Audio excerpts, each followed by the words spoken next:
Welcome to this deep dive, where today we're tackling a really crucial aspect of U.S. governance, executive orders. hmm These are essentially directives, right, from the president, managing how the federal government actually operates. That's a good way to put it. Yeah.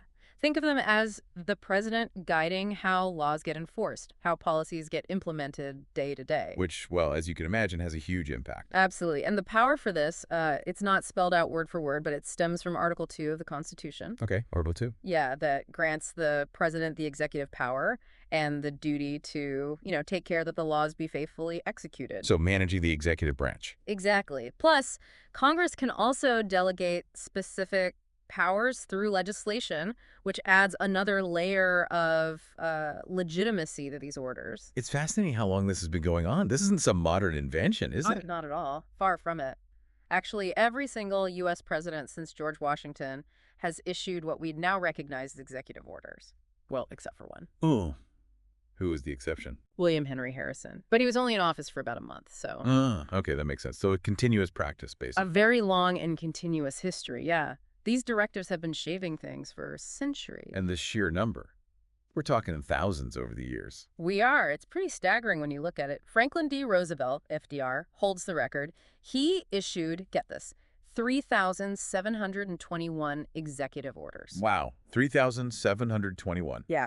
And it's still a very active tool. Even recently, take President Trump. As of mid-April 2025, in his second term, he's already issued 130. 130 already. Yep.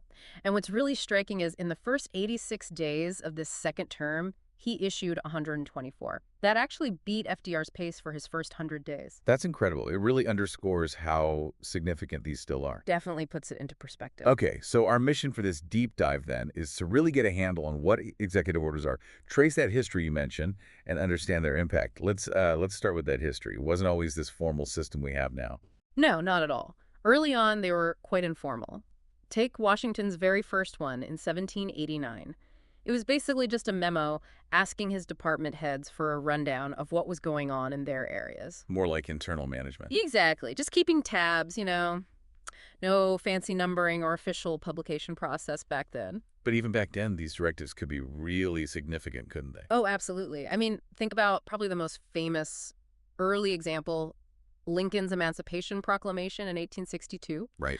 While it wasn't called Executive Order number something at the time, it functioned exactly like one. It was a direct order to the military and other executive departments during the Civil War. A huge, huge directive. So when did things start to get more standardized? The numbering and formal documentation. That shift really happened in the early 20th century. It was 1907 when the State Department started keeping track and assigning numbers. 1907. Yep. And interestingly, they went back and retroactively numbered some earlier ones. So Lincoln's 1862 order setting up a provisional court in Louisiana, that actually became Executive Order 1.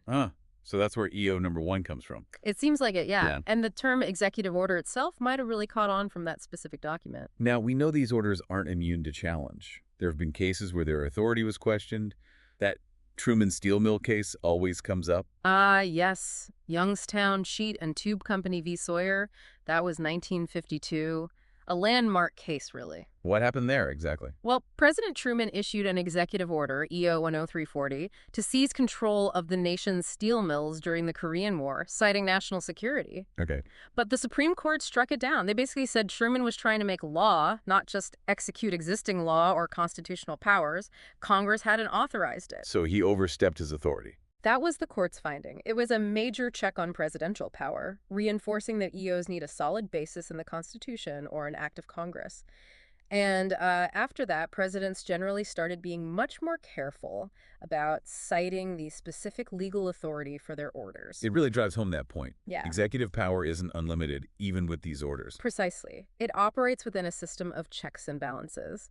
And, it's worth noting, even things like military actions, think Kosovo under Clinton, have been initiated based on executive orders. Right, though often with some kind of congressional authorization involved, too. Often, yes.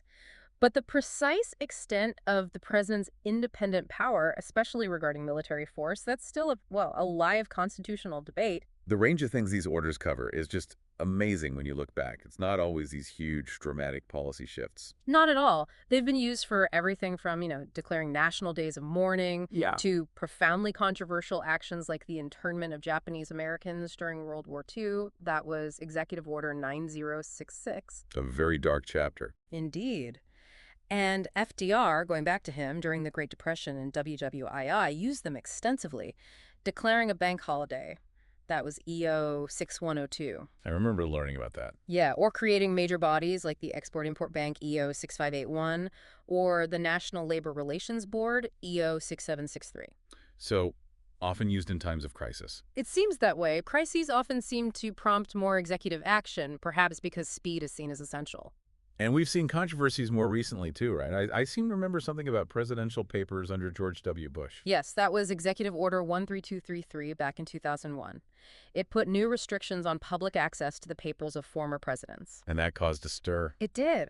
Archivists and historians, groups like the Society of American Archivists, argued it really undermines laws already in place about presidential records. President Obama actually revoked that order later on in 2009. So there's this constant tension, it sounds like, a debate about whether presidents sometimes use these orders to get around Congress. That's definitely a recurring criticism. You hear it from various groups. The Heritage Foundation, for instance, has raised concerns. The argument is that sometimes orders are used almost like legislation, creating new rules or changing how existing laws work without that full legislative process. Which brings us squarely to the constitutional and legal side of things. As you said, the Constitution doesn't actually use the phrase executive order. Correct. You won't find those words in there. The authority really hangs on Article 2, the executive power vesting clause, and that take care clause we mentioned, that the president must ensure laws are faithfully executed. So the Supreme Court has had to sort of flesh out the rules over time. Exactly. The courts, especially the Supreme Court, have established the key principle. An executive order has to be rooted in the Constitution itself, either a power directly granted to the president or authority given by Congress through a law. And if an order doesn't meet that test? Then it can be challenged in court and potentially struck down.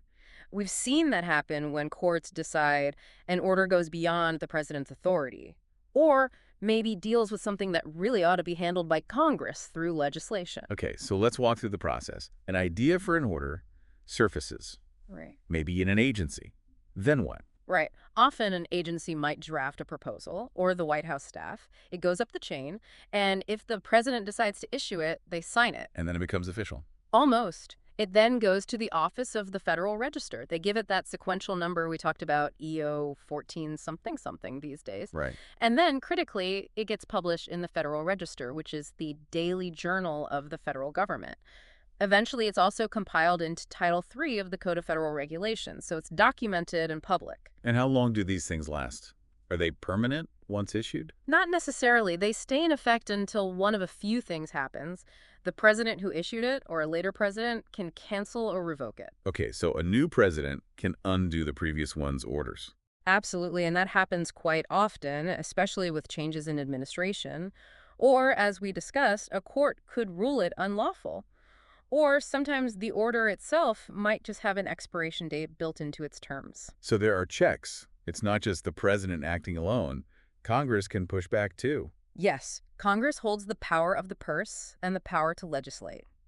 They can pass a law that effectively nullifies or changes an executive order. But that's not easy, is it? No, because that law, like any other bill, has to go to the president for signature, and the president can veto it. Ah, right, the veto. And then Congress would need a two-thirds majority in both the House and the Senate to override that veto.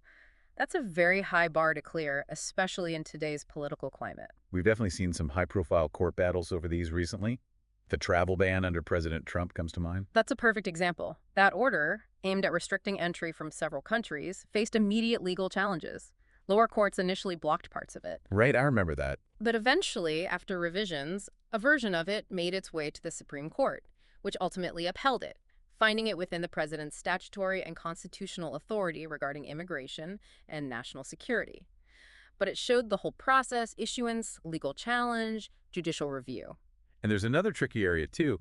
How much can a president direct independent agencies through these orders? Things like the Federal Reserve or the SEC. That's a really interesting and debated point. Many executive orders actually explicitly say they don't apply to independent agencies, recognizing their, well, independence. But not always. Not always. And the extent to which a president can set policy for them through broad orders, like, say, Executive Order 12866, which deals with regulatory review and cost benefit analysis, that remains a subject of legal and academic discussion. It bumps up against the idea of agency independence. Okay, let's shift gears slightly. This isn't just a federal thing, is it? Governors issue executive orders too. They do. State governors have their own executive order powers, but they operate differently. They're based on the state's constitution or state laws passed by the state legislature. And they don't usually need the state legislature to approve each specific order. Generally, no. The power is usually already granted.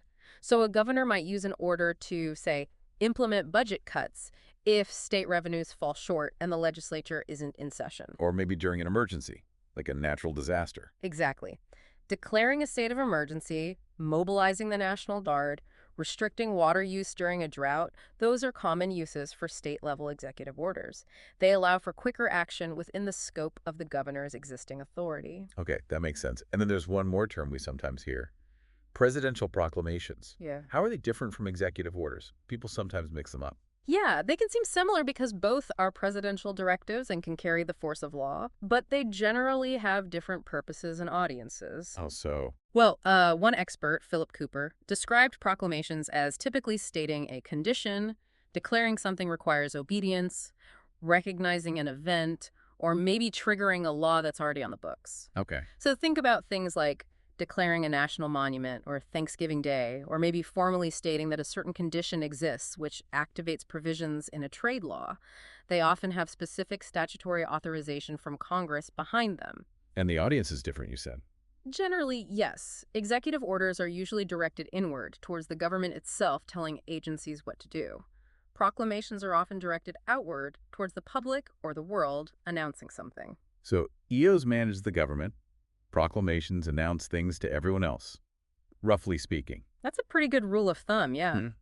While proclamations might seem more symbolic sometimes, like declaring National Pizza Week or something, many have very real legal weight because they trigger laws passed by Congress. They're definitely part of the president's toolkit. This has been incredibly clarifying. So wrapping things up, it's clear executive orders are, well, very powerful tools. Presidents have used them forever, basically, to run the federal government. Absolutely. It's a long, evolving history. And their power comes from the Constitution, sometimes from Congress. But importantly, it's not unchecked power. There are legal challenges, political pushback. The courts and Congress have roles to play, They do. It's part of that whole checks and balances system. and there's no denying their impact. They really shaped American history and policy, sometimes in routine ways, sometimes during massive crises. Definitely. From the mundane details of administration to huge decisions affecting millions, executive orders are woven into the fabric of the presidency. Okay, so to leave our listeners with something to chew on, here's a final thought for you. We see presidents, especially recently, issuing quite a few executive orders, and there's always this debate about whether they're going too far or maybe not using them enough. So the question is, what is the right balance? How much power should the president have to shape policy this way versus the power of Congress? The fundamental question about how our government works, isn't it?